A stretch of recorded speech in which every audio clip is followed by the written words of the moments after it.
AP రాష్ట్రం అంటేనే సంక్రాంతికి పెట్టింది పేరు. కానీ ఈసారి మాత్రం పవన్ కళ్యాణ్ నేను సంక్రాంతి చేసుకోలేని పరిస్థితిలో ఉన్నాను. ఎందుకంటే తిరుమల తిరుపతి దేవస్థానం లాంటి గొప్ప దేవాలయం దగ్గర ఇలాంటి ఘటన జరగడం నా లైఫ్ లో నేను ఊహించలేదు అంటూ ఆయనైతే ఈ మధ్య కాలంలో ఒక వీడియో బయటకు వచ్చింది. అది ఏంటి?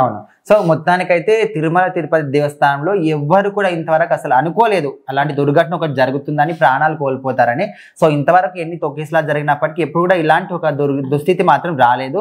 సో ఇప్పుడు దానికి దేశవ్యాప్తంగా అందరూ కూడా రియాక్ట్ అవుతున్నారు. ముఖ్యంగా డిప్యూటీ సీఎం పవన్ కళ్యాణ్ ఎట్లా అంటే ఆయన గెలుపొందిన తర్వాత మొదటిసారి సంక్రాంతి పండుగ వస్తుంది. ఖచ్చితంగా ఆంధ్రప్రదేశ్ అంటేనే సంక్రాంతి పండుగకు పెట్టింది పేరు.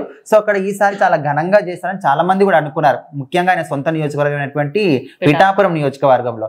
కానీ ఆయన మాత్రం ఇలాంటి రాష్ట్రంలో జరుగుతున్న సంఘటనలు కానీ ఇవన్నీ కూడా దృష్టిలో పెట్టుకొని ఈసారి మాత్రం నేను సంక్రాంతి పండుగను ఒక రాష్ట్రంలోనే కాదు అసలు నేనే చేసుకోలేకపోతున్నాను. ఎందుకంటే ఈ జరిగిన ఘటనలన్నీ కూడా ఊహించుకుంటే అసలు పండుగ చేసుకోవడం ఎందుకో, అవసరమా? ఇలాంటి పరిస్థితులు ఉన్నప్పుడు పండుగ చేసుకుంటే అంటే మనకు మనమే దోహం చేసుకున్న వాళ్ళం మొత్తం. ఎందుకంటే ఇప్పుడు ఒక రాష్ట్రానికి సంబంధించి ఎప్పుడైనా ఏదైనా ఒక విషయం జరిగింది అనుకోండి, అక్కడ ప్రజలకి దాన్ని ఒక రోజు గుర్తుపెట్టుకొని మర్చిపోతారేమో కానీ అక్కడ ఉండే పాలకులు కానివ్వండి, ఆ రాష్ట్ర సీఎంలు కానివ్వండి, వాళ్ళకి మర్చిపోవడానికి టైం పడుతుంది. ఇంకా పవన్ కళ్యాణ్ లాంటి లీడర్ కి అయితే ఆయన ప్రజాసేవ కోసమే ముందుకొచ్చిన వ్యక్తికి, ప్రజల కోసము సనాతన ధర్మం కోసమే ఆయన ఎప్పుడు పోరాడుతుంటాడు కాబట్టి అక్కడ అలాంటి స్థలంలోనే జరగడం అనేది చాలా దురదృష్టకరమని, ఈసారి సంక్రాంతి పండుగ కూడా నేను జరుపుకోలేకపోతున్నాననే విధంగా చెప్పాడు. అదే విధంగా పిఠాపురం ప్రజలకు మాత్రం నేను జీవితాంతం కూడా రుణపడి ఉంటాను. ఇంకోటి సంక్రాంతి పండుగ అంటే మెయిన్లీ మెగా ఫ్యామిలీ ఇంట్లోనే అవుతుంది. ఒక విధంగా మనము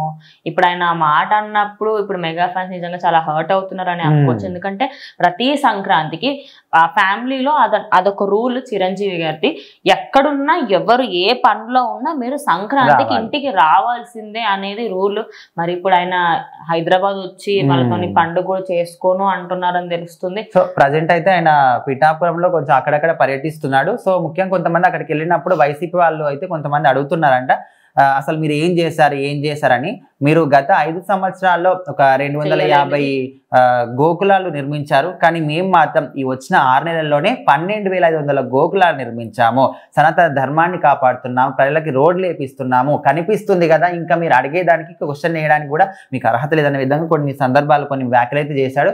సో మొత్తానికి ముఖ్యంగా సంక్రాంతి పండుగ అయితే జరుపుకోలేకపోతున్నామని చెప్పినప్పటి నుంచి చాలా మంది అయితే అక్కడ రాష్ట్ర ప్రజలు కూడా కొంత మేరకు అయితే బాధపడుతున్నారని చెప్పుకోవచ్చు.